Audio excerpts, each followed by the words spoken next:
Hi guys, welcome back to our channel. I'm Annie. I'm Tiffany. Cut. Yeah, cut it.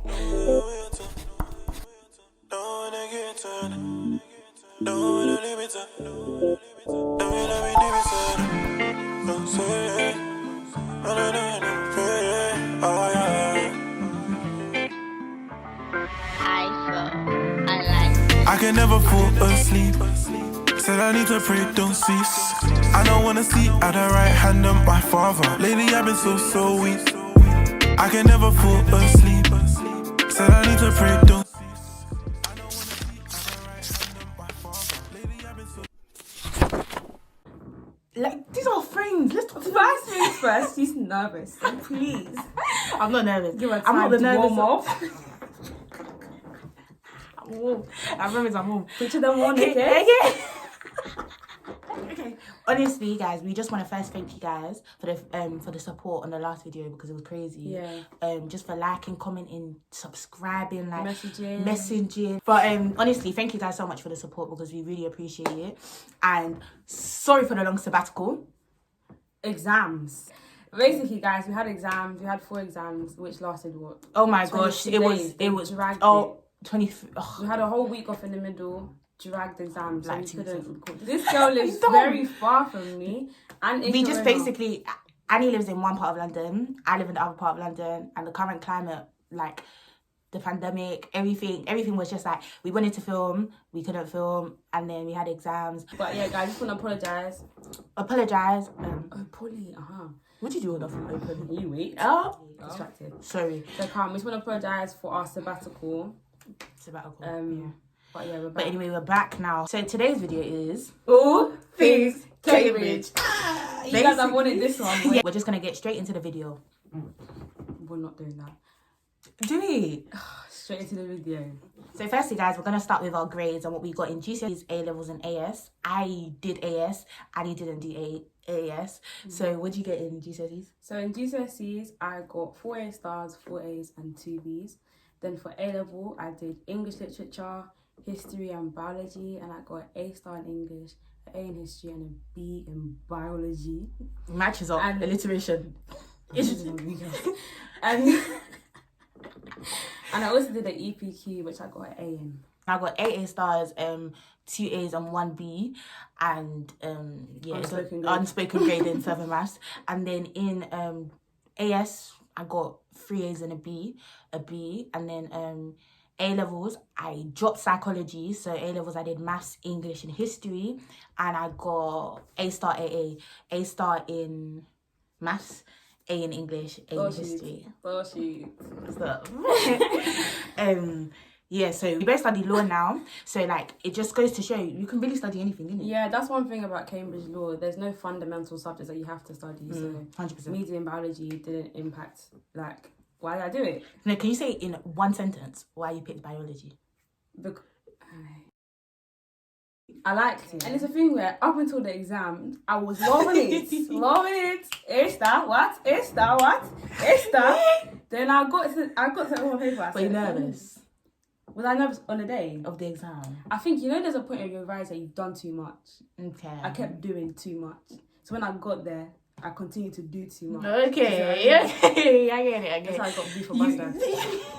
You're doing now. Another question that we got is, why did we choose Cambridge over Oxford? Because if you guys don't know, you can only pick one in your UCAS application. You can either pick Oxford or Cambridge. My reason is very boring. I went on the league table. What? Yeah. Number 1. Cambridge, really? I swear it was Oxford. No, my time. That was it. Literally. Mine. Do you know what? Yeah. Do you know what's so funny? All of the summer schools and schemes that I went to was in Oxford. Like I didn't do any Cambridge. I did masterclass at Cambridge, but that's it. Like I did all of the like. I visited Oxford Bears. Why did I pick Cambridge? Because I could see myself living there basically. Like I could go there. I could live there for 3 years basically. Very simple. They're very similar as well. Check courses. They are. Oh my gosh, yes. Okay, let's tell you what you should do. What you should go to open days. Open days. I didn't go to any. I didn't go to any. Well, you should go. What else? Go to open days. Check the courses. Course, because even law. We do law in Cambridge. Law in Oxford, it kind of differs a little bit. There's small differences. They focus on kind of like different thing to be it. So it's like, look at what you're interested in, because you're stuck in that degree for 3, 4, 5. Some people medicine, I don't even know, 50 years. How long are people medicine? 6, I think. It's ridiculous. 1 year that you can do whatever you want, remember? Oh yeah. That's sick. That's very cool. But it's look for the course. League tables are good as well to look at. Especially, really? That's debatable. Some people have a thing about that. They change a lot. It's true, they do. So 1 year, I could have been gassed and say, yeah, number 1. It's true. And then the next thing I'll come and check is number 2. Like, if my reason was number 1, I want to be number 1. It's true. Checking it wouldn't be that. Yeah. So, to be fair, league tables, course. And go there. Go there. See, her reason was because she went and she saw she could live there. Obviously, if she didn't go, she'd gone to Oxford and she would have missed out. We're going to move very quickly. How did we choose our college? Question roulette. I'm telling you. Anyway, the way that I think it's Durham does it as well. The collegiate system, where they have a collegiate system. So basically, you've got a uni, but you've also got a college. And your college, you live there. You have your supervisions there. You eat there. You have your comms there in first year. Your comms there in first year. Your post goes there. So I'm not even gonna lie. Listen to them when they say your college affects your life. Your uni life. I would say that look into the colleges, visit the colleges, like if you can,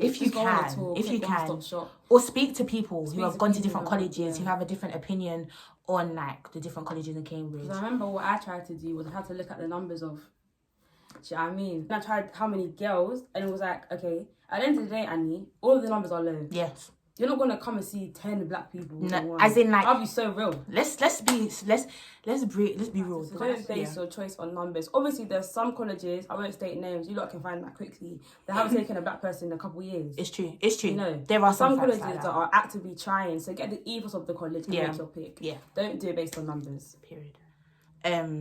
Personal statement. How did you go about writing your personal statement? Well, give them quickly 3 tips.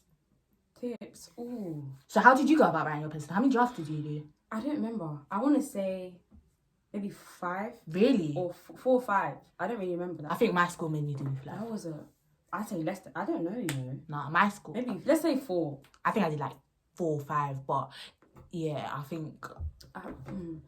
Personal statement, okay. You do. I don't think. Do you need to do 4? Do you need to do 4 drafts? I don't think. Okay, basically your personal statements, yeah. Drafts are always subjective based on opinion. Yeah, do you know what I mean? It's true. Once you've got the key things in there, your passion, your experiences, stuff like that. Once your personal statement is not like a sample answer, it's like got your thing in it. After that, all your drafts are based off like opinion. Yeah. Except from get English teachers to read or something based on your grammar. Like, pick your grammar and stuff.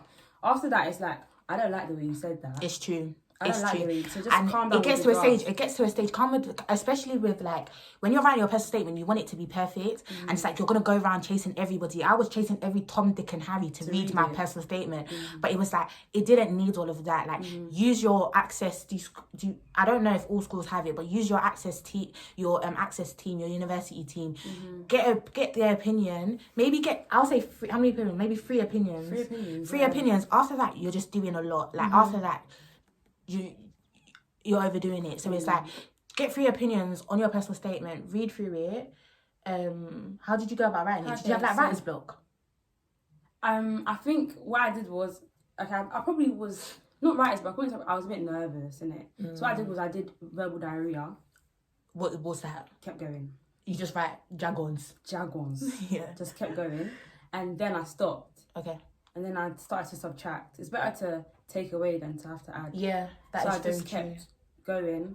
Added books. I only had 1 book in mind. So that whole thing about adding 7 books. Cap. What? They said 7 books? Yeah, I had 7. I had 5 books. What? Cap. I had 1 book and they didn't even ask me about it in my interview. We'll get on to A levels. As in, calm down. Take a seat. Yeah. So you don't need that many books. What did I write? I need to read mine again. Yeah, you do. Mine, I have writer's block because what it is, with the way my school worked, they gave us assistance. Like they gave us an example, but it's like it was only 1 paragraph from the example and they didn't give us a name, so you didn't know who it belonged to. You just saw an example personal statement and we read it, and it's like I'm trying to replicate something like that, and I'm trying to replicate it. And I don't know where to start. I think the introduction is the hardest thing. 100%. It's the hardest thing. And I would say my tip, write the rest. Write everything else and come back to the introduction. Oh. How can I write my intro, that's setting the tone for the essay when I don't even know what I want to write in the essay. So write the essay first, yeah? Then write a nice, succinct, get to the point. Like, why do you want to study the course? What is it? Is there something in your life that's attracted you to the course? Sorry, do not say that from the beginning of time. I've always wanted to be a doctor. I've always wanted. No, because you didn't. You wanted to be a firefighter or something. You wanted to be an astronaut, because we all did. You're a child. Like, you don't want to stand in the Supreme Court at 6. Like, the key to the personal statement is personal. Like, it's personal. It's passionate. Like, I find that what you have to do is you have to step outside of the personal statement, stand and look at yourself in the mirror and ask yourself, why do you want to do the course? What is it about the course? Talk to yourself. Do you know what I mean? Talk to your friend. What is it about the course that attracts you to the course? Do you know what I mean? Start talking about it, and then you can get it on paper. Write it. Be specific. So let's give them an analogy. You know, what flow is dead now. It's like No, don't do the one that you're thinking. Okay. What I'm gonna say is, you hear one song with one flow, you like it. Yeah. Someone else used that flow. Whoa, you copied that flow. Someone else, and someone else, and someone else, someone else, someone else. They're always gonna remember that first person that did it, and that person has now graduated, and you're. And that person has children now. The person that said I've always wanted to do is... Maybe it worked the first time. Maybe. It probably did. Probably did. And in 1891... It's probably empathetic. Probably. But at this point, it's not needed. Let's not. Be personal, be passionate. Be passionate and passionate. Honestly, nice. If you have writer's block, talk. Your passion is not rooted in what made you start or what was your trigger. Your passion is shown throughout your personal statement. 100%. The books that you're reading, the way you're spending your free time, the experience that you're using. Yeah. That's what shows your passion. Yeah. Not your mouth and your words. Word. You don't need big words. Even in back. Even in this law that we're doing, you don't need big words to get your speak simple English. Being convoluted is so real. But get to the point. Fancy words. Anyway, anyway. Interviews and admissions test. How did I prepare for the admissions test? With the admissions test, basically, the admission test for law anyway is one essay in it. 1 hour long. 1 hour long, and you just write an essay. It's like, you write an essay. And I had applied for one other LNAT uni. And so like, initially I wasn't going to apply for that LNAT uni because it's my only one. Like, why should I pay? You have to pay for the LNAT, innit? So I was like, why do I have to pay for the LNAT for only one uni? So I was like, but then it's like, I spoke to someone in school and they were like, you know what, you might as well do the LNAT because the LNAT is practice for the actual admissions test. So I just practiced lots of essays.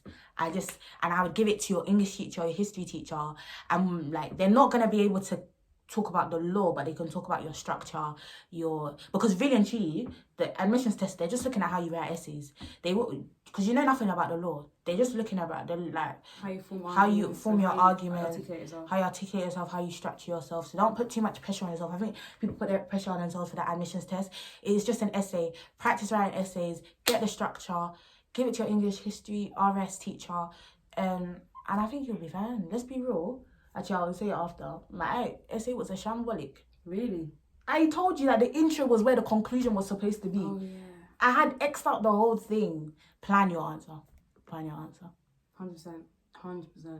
I say, in terms of this whole application process, just calm down. Oh my God. Calm down. Because you're more likely to mess up when you're nervous. Yeah. How good was I? She didn't care. I'll tell you how much she didn't care on results day. I mean, not on results day, on the interview. It looked like I didn't give a toss, but I was calm. Yeah.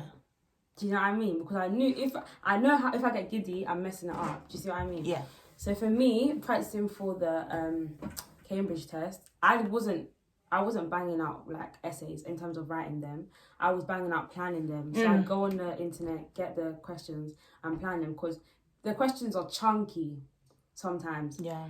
It's like, okay, that's what it says. How do I understand the question now? I had a really good English teacher. Like, she was very close. English teachers are really good, aren't they? Yeah. So she would help me a lot in terms of, I would plan it and then she'd come and plan it with me. Even though she doesn't study law yet, but like, you know, the brains, you can deconstruct certain arguments. It's all about articulating yourself, arguments, and understanding that your argument is not 100% right. There's a counter argument. There's always a counter argument. Yeah. So always come with that counter argument. It's literally, you write essays all the time. Yeah. English literature to students, like, do you do English lit? Yeah. Yeah, so we wrote essays all the time. So if you don't have as much time to be writing them out all the time, I think it's calm to just plan it, because you haven't planned this type of questions before. Yeah. It's like you're talking about books. Yeah. You're not talking about... Yes. I don't even know what I was on. But yeah, I can't remember. I don't think we're allowed to disclose it either. I'm sorry. But yeah, I think just plan the questions, and then in terms of the day, 1 hour, intro, 2 paragraphs, conclusion. Remember when I was inside that room... 2 or 3 paragraphs. 2 or 3 paragraphs, yeah. I was inside that room. There was a foreign babe. I told you this, didn't it? No. There was a foreign babe to my left-hand side, yeah? And it actually said plan it before. They said go. This baby went boom. I said, what? Have you read the thing already? As in she was doing... Nah, I'm telling you, as she's writing it, she's reading it. She's doing it. As in she was flipping pages and I was just planning my thing. Quality over quantity. When you feel like you're just writing for the sake of making space, stop it and hand it in. Like, it's one of them... I was never that... I wrote 6 pages, babe. Never. I was. 3 hands up. I get a lot of messages about how do you deal with rejection. Like, they're scared of applying because of rejection. You don't die. Oh my gosh. You don't die. You don't. And you learn from this whole period. I always tell my friends, this whole period has taught me how to think in a different way. Yeah. Learning, relax. Practicing for the interview has made me think in a different way alone. 100%. So just calm. 100%. Calm. It's easier said than done, obviously. But Yeah. just try and calm down. I just said in the other video, your success is not riding on your entrance into Cambridge or Oxford. Like, you will still be successful if you don't get in. So, as in, Annie, think about, do you know anybody that is still mourning over a rejection in the year? no one bored. As in, I don't know you. As in, like, I think people might be like, oh, but it's easy to say because you're in. But Yeah, it's like 100% it is. That's true. the way I see it. Alright, yeah, the way I see it, everybody's going to face obstacles in their life. Some people are going to get the obstacles before they get into uni. Mm-hmm. Other people are going to get it when they get into uni. Like, let's be real, you cannot stop yourself from doing something because of fear of rejection. I just see the whole UCAS process is just so much out of your hands. Like, you write it, it's left up to how the admission officer it depends on the day the admission officer catches you. Like, depends on the word that comes out your mouth just that day. That interview, the question that they question you, like, it's so much out of your hands that you have to believe that anything that happens was meant to happen. Calm down. I think that's all. Like, this it's video, not even being like... It's not even, I think, but it's just... It sounds like because we're in it, we're saying calm down. But like, genuinely, you will do better if you're calm. 100%. If you're...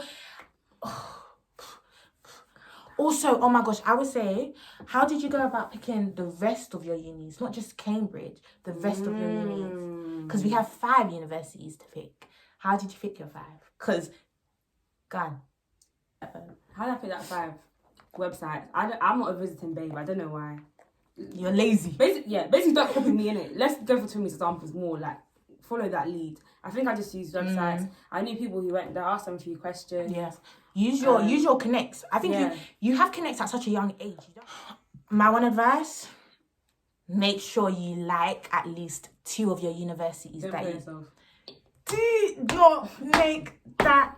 Annie, That's a mistake. Do not make that mistake. Like, as in, you have to be able to say that if there was a Russian roulette out of two universities in this option, I would be fine going to either of them. Do you know what the key to being able to like 2 is?